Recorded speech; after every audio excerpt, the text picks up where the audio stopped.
GST will make consumers the king and end tax terrorism. So we decided to highlight some of the important elements of GST and how it affects your day-to-day life. For starters, GST has 4 slabs: 5, 12, 18 and 28%.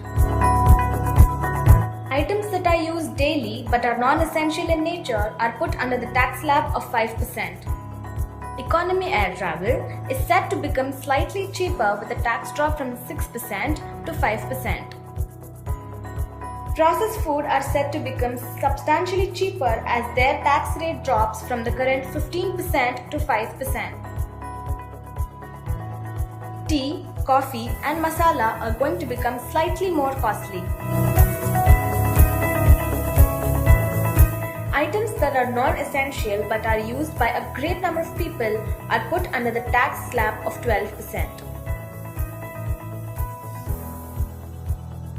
Business class passengers will need to shell out more for their in-flight comforts.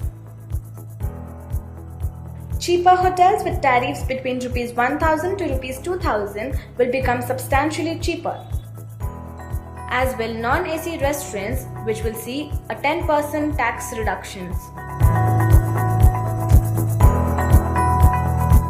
Nearly 81% of all goods and services are taxed at this bracket of 18%.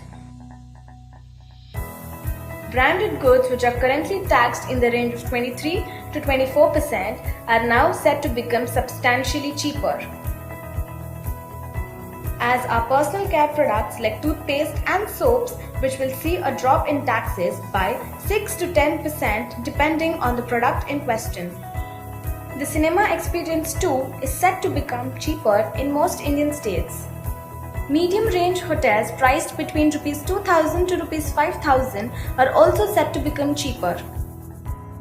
Insurance premiums and mobile charges are about to get a little more expensive.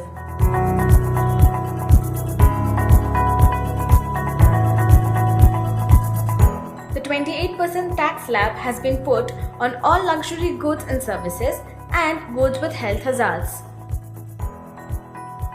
Unlike their cheaper counterparts, luxury hotels are all set to become more expensive, as they have been put under the highest tax slab. Sin items like aerated drinks are set to become more expensive in most states. Tobacco is set to become substantially cheaper even though it's been put under the highest tax slab.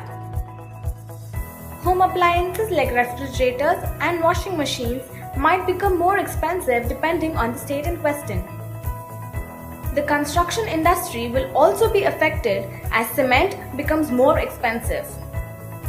Small cars are set to become slightly cheaper, while large cars are set to become substantially cheaper. There are also particular items exempt from the tax base. These include milk, cereals, meat, food grains like wheat and rice, Hajj Yatra, goods for puja, metro travel, education and healthcare. This new regime seeks to subsume all central indirect levies and state taxes to create a single pan-India market. With all these changes, it is likely that the GST rollout will be quite disruptive in the short term. Let us hope that the government can manage this better than the previous disruptions. The result in the long term should certainly be worth all the trouble.